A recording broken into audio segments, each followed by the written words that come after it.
আসসালামু আলাইকুম। আজকের রেসিপি বেলা ছাড়া আটার পরোটা। ময়দা দিয়ে তো আমরা বেলা ছাড়া অনেকেই পরোটা তৈরি করেছি। আজকে চলুন আটা দিয়ে তৈরি করি। আর এই পরোটাটা অনেক মুচমুচে হবে। বেলা ছাড়া পরোটাগুলো তৈরি করার পর অনেক সফট হয়ে যায়। আজকে চলুন একটু মচমচে করে কি করে পরোটাটা বানানো যাবে ওই রেসিপিটাই শেয়ার করি। তো আশা করছি আজকের রেসিপিও আপনাদের কাছে ভালো লাগবে। পরোটাটা বানানোর জন্য 1 কাপ নিয়ে নিচ্ছি আটা। পরিমাণ মতো লবণ দিয়ে দিচ্ছি। প্যাকেটের যে সাদা আটাটা পাওয়া যায় আমি ওইটা নিয়েছি। অনেকে আবার এখানে কমেন্ট করতে পারেন যে এটা আটা না ময়দা। আটা আর ময়দা দেখতে কিন্তু একই রকম। তারপর খুব ভালো করে মিশিয়ে নিতে হবে। 1 কাপ পানি দিয়ে খুব ভালো করে মিশিয়ে নিয়েছি। আর এখন এই মিশ্রণটা অনেক স্মুথ হয়ে গেছে। ঠিক এই পর্যায়ে দিয়ে দিচ্ছি একটা ডিম। ডিমটা অবশ্যই দিতে হবে, তা না হলে পরোটা প্যান থেকে উঠতে চাইবে না। ডিমটা দেওয়ার পর খুব ভালো করে আবারও মিশিয়ে নিতে হবে। আর এখানে আবারও অল্প অল্প করে পানি দিয়ে একটা পাতলা গোলা তৈরি করতে হবে, যাতে করে এই গোলাটা অনেক বেশি ঘন না হয়। আর মেশাতে মেশাতে মিশ্রণটা অনেক স্মুথ হয়ে গেছে।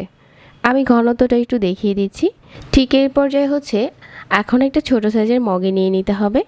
তো এখন হচ্ছে পরোটাটা বানানোর পালা। চুলায় প্যান বসিয়ে প্রথমে হচ্ছে প্যানে তেল ব্রাশ করে নিতে হবে। তেলটা ব্রাশ করার পর টিস্যু দিয়ে মুছে নিতে হবে।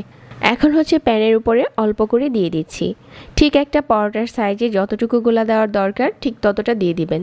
খুব বেশি পাতলা আবার খুব বেশি ভারী যাতে না হয়। আর পুরোটা প্যানে একটু ছড়িয়ে দিতে হবে।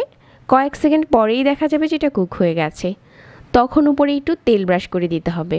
আর এপাশ ওপাশ করে উল্টে দিতে হবে।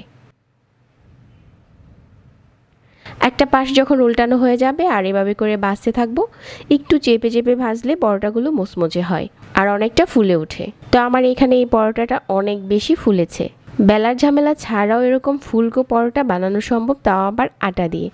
আজকের রেসিপিটা ফলো করতে পারেন। এভাবে করে সবগুলো পরোটা বানিয়ে নিয়েছি। এখন আপনারা চাইলে এই পরোটাগুলো সবজি, ডাল, মাংস যে কোনোভাবে পরিবেশন করতে পারেন। আশা করছি আজকের এই সহজ পরোটার রেসিপি সবার কাছে ভালো লেগেছে। সবাই অনেক ভালো থাকবেন। আজকে এখানেই বিদায় নিচ্ছি। রেসিপিগুলো ভালো লেগে থাকলে পেজে লাইক আর চ্যানেল সাবস্ক্রাইব করে রাখবেন।